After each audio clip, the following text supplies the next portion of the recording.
হেলে ধরতে পারে না, কেউটো ধরতে গেছে নন্দীগ্রামে। নন্দীগ্রাম কিন্তু শুভেন্দু অধিকারী। আগের হারাটা কি তাহলে ভুলে গিয়েছে? শুভেন্দু অধিকারীর বিরুদ্ধে মমতা বন্দ্যোপাধ্যায় জিততে পারলেন না, সেখানে কোয়েল দোয়েল দিয়ে আদৌ কি নন্দীগ্রামে শুভেন্দু অধিকারীকে হারাতে পারবেন?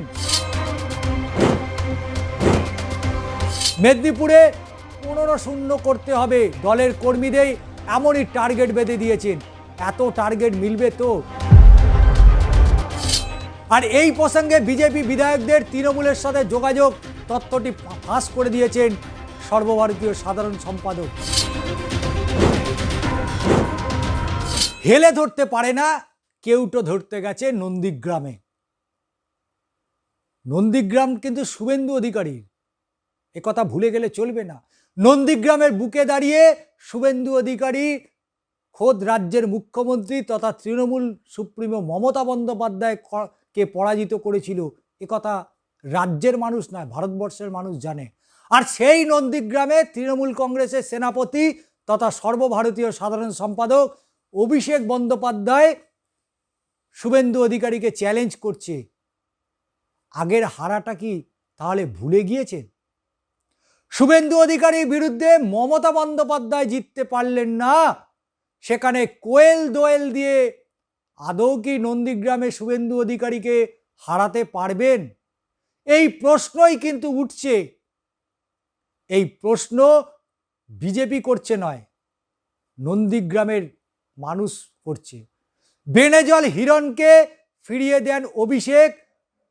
দিলীপগড় জিততে বিশ্বস্ত সৈনিকেই আস্থা রেখেছেন সেনাপতি অভিষেক বন্দ্যোপাধ্যায়। কারণ 26-এর বিধানসভা নির্বাচন, যে নির্বাচনের আগে মেদিনীপুরের মাটিতে রাজনৈতিক বদলের ইঙ্গিত দিচ্ছেন, সেই ইঙ্গিত জেলায় বিজেপির 2 বিধায়ক তৃণমূলে যোগ দিতে চেয়ে তদবির করছেন, কিন্তু জনতার দাবিকে প্রাধান্য দিয়েই সেই দরজা বন্ধ রেখেছেন দলের সর্বভারতীয় সাধারণ সম্পাদক অভিষেক বন্দ্যোপাধ্যায়। তিনি একথা বলছেন যে মেদিনীপুরের রণসংকল্প সভা থেকেই সে কথা শোনালেন তিনি। এই প্রসঙ্গে খড়গপুরে বিজেপি তারকা বিধায়ক হিরণ চট্টোপাধ্যায় নাম উল্লেখ করে অভিষেকের বক্তব্য, এই তো অজিত মাইতি যিনি জেলা তৃণমূল সভাপতি, তার সঙ্গে হিরণ আমার অফিসে এসেছিলেন, তৃণমূলে যোগ দেওয়ার ইচ্ছা প্রকাশ করেছিলেন, নিইনি। এখন মেদিনীপুরের 2 বিজেপির বিধায়ক আমাদের সঙ্গে যোগাযোগ রেখে চলেছে, কিন্তু এখানকার জনতার দাবি মেনে ইচ্ছের কথা ভেবে আমরা দরজা শটাং বন্ধ করে রেখেছি। কিন্তু এই করে কি শুভেন্দুকে হারানো যাবে?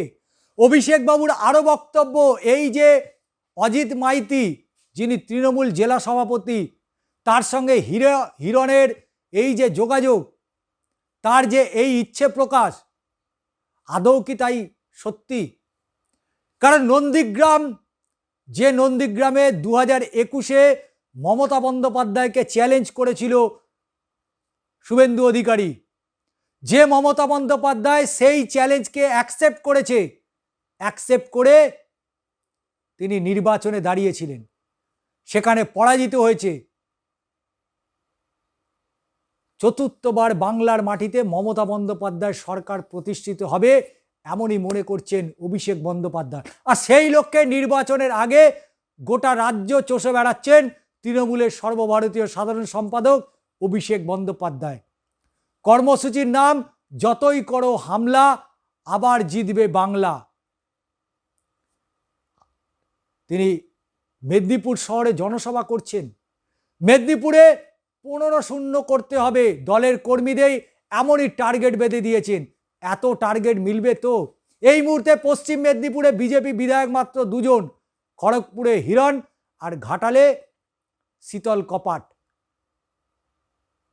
এই 2টি আসন যদি পেয়ে যায় তাহলে 15-0। আর এই প্রসঙ্গে বিজেপি বিধায়কদের তৃণমূলের সাথে যোগাযোগ তথ্যটি ফাঁস করে দিয়েছেন সর্বভারতীয় সাধারণ সম্পাদক। বলেন, খড়গপুরের বিধায়ক হিরণের তৃণমূলে যোগ দেওয়ার ইচ্ছার কথা। তিনি উল্লেখ্য বছর দুয়েক আগেই অভিষেক ক্যামাক স্ট্রিটের অফিসে হিরণ একবার গিয়েছিলেন। সেই ছবি ভাইরাল হওয়ার পর তৃণমূলে তুমুল চর্চা শুরু হয়েছিল। টলিউডের নায়ক তথা একসময় তৃণমূলের যুবনেতা ফের শিবির বদলাতে চাইছেন, এটা নিয়ে প্রশ্ন উঠেছিল। কিন্তু এই প্রশ্নর উত্তর কি সত্যি পাওয়া গিয়েছিল? পাওয়া যায়নি। মেদিনীপুরের গড়টাই তৃণমূল কংগ্রেসের নয়, মেদিনীপুরটা মূলত শিশির অধিকারী, শুভেন্দু অধিকারীর গড়। বিভিন্ন নির্বাচনে বারবার চোখে আঙুল দিয়ে দেখিয়ে দিয়েছে, সে লোকসভা হোক বা বিধানসভা। রাজনীতিতে মাস মাইনে বড্ড কম বললেও সংসদের নিত্য ফ্যাশনের চমক এটা কিন্তু থাকে। এবং সেই নন্দীগ্রাম, যে নন্দীগ্রাম নিয়ে ইতিমধ্যেই বেশ চর্চায় চলে আসছে। কারণ সম্প্রতি আপনারা দেখেছেন যে সংকল্প যাত্রাকে কেন্দ্র করে 80-90 দশক 2000 সালে বাংলার সিনেমা জগতের, টলিউডের একমাত্র বারবার মানুষকে আপন করে নিয়েছে, মানুষ তাকে আপন করে নিয়েছিল সেই রঞ্জিত মল্লিক। সেই রঞ্জিত মল্লিকের বাড়িতে গিয়েছিলেন এবং সেই রঞ্জিত মল্লিকের বাড়িতে যাওয়ার পর থেকেই হঠাৎ করেই চর্চা শুরু হয়েছে যে কোয়েল মল্লিক বুঝি নন্দীগ্রামে দাঁড়াতে পারেন। কিন্তু আদৌ কি সেটা সম্ভব হবে? কোথায় শুভেন্দু অধিকারী, কোথায় কোয়েল দোয়েল? শুভেন্দু অধিকারীকে হারানো অত যে সহজ নয়, কারণ শুভেন্দুকে হারাতে গেলে শুভেন্দুর মতোই নন্দীগ্রামে আর একটা তৃণমূলের শুভেন্দু অধিকারীকে তৈরি করতে হবে। যেমনটি বাংলার অগ্নিকন্যা, বাংলার তৃণমূল সুপ্রিমো মমতা বন্দ্যোপাধ্যায়ের মতো বিজেপিতে ওই রকম মমতা বন্দ্যোপাধ্যায় না থাকলে বিজেপির পক্ষে তৃণমূলকে হারানো যেমন কঠিন, তেমনই নন্দীগ্রামে বিজেপিকে হারাতে গেলে শুভেন্দু অধিকারীর মতোই একজন তৃণমূলেও শুভেন্দু অধিকারীর প্রয়োজন রয়েছে। বাংলার রাজনীতিটা হয়তো অনেকেই বোঝেন, জানেন, কিন্তু বাংলার রাজনীতিতে শুভেন্দু অধিকারী বা মমতা বন্দ্যোপাধ্যায় অবশ্যই একটা নাম। কিন্তু নন্দীগ্রামের কথা যখনই উঠে আসে, মেদিনীপুরের কথা যখন উঠে আসে, তখন কিন্তু শেষ কথা অধিকারী পরিবারই বলে। সিঙ্গুর আন্দোলন হোক বা নন্দীগ্রামের ঘটনা, এই নন্দীগ্রামের ঘটনায় অধিকারী পরিবারের যে ভূমিকা, নেতাইয়ে যে অধিকারী পরিবারের যে ভূমিকা, সেই ভূমিকা আজও পূর্ব এবং পশ্চিম মেদিনীপুরের মানুষ জানে। তাই রাজ্য শুভেন্দু অধিকারীর বিরুদ্ধে চলে যেতে পারে, কিন্তু নন্দীগ্রামের মানুষ শুভেন্দু অধিকারীর বিরুদ্ধে যাবে না। এটাই হয়তো খাসিয়াত রয়েছে শুভেন্দু অধিকারীর মধ্যে। একটা মানুষের সবটাই খারাপ হয় না, তার ভালো লক্ষণও রয়েছে, তার ভালো কাজের জায়গা রয়েছে। হয়তো শুভেন্দু অধিকারীর জন্য নন্দীগ্রামটা সবথেকে ভালো জায়গা কাজ এবং সংগঠনের। সারা রাজ্য জুড়ে তিনি বিভিন্ন সভা সমাবেশ করে থাকেন, প্রচুর পরিমাণে মানুষের ভিড় হয়, কিন্তু নন্দীগ্রাম তার ভূমি, আর সেই ভূমিপুত্রই হচ্ছে শুভেন্দু অধিকারী।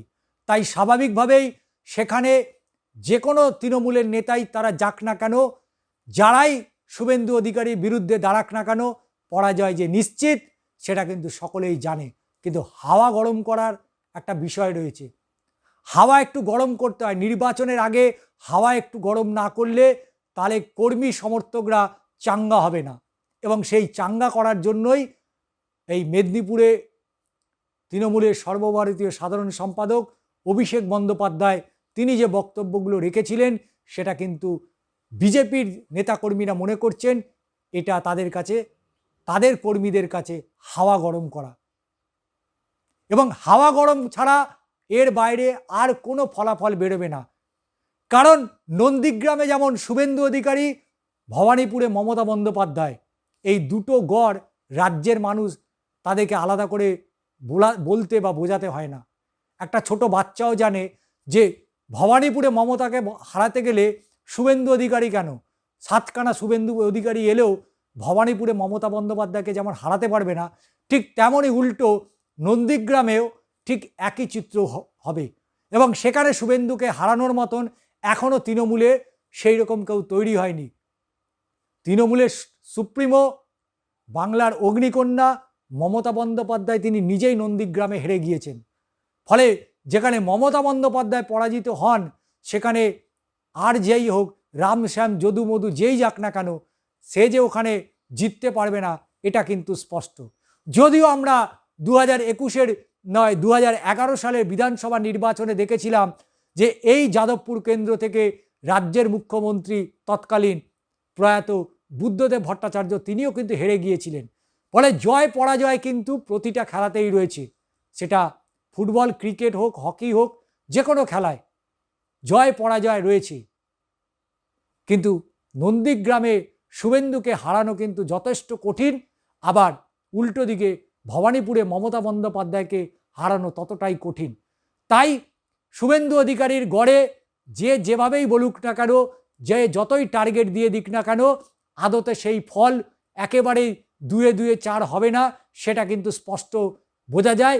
তবে রাজনীতির ময়দানে, নির্বাচনের ময়দানে অনেক কথাই ভেসে আসে, অনেক কথাই গা গরম করে, তবে মানুষ সিদ্ধান্ত নেয় কাকে নির্বাচিত করবেন।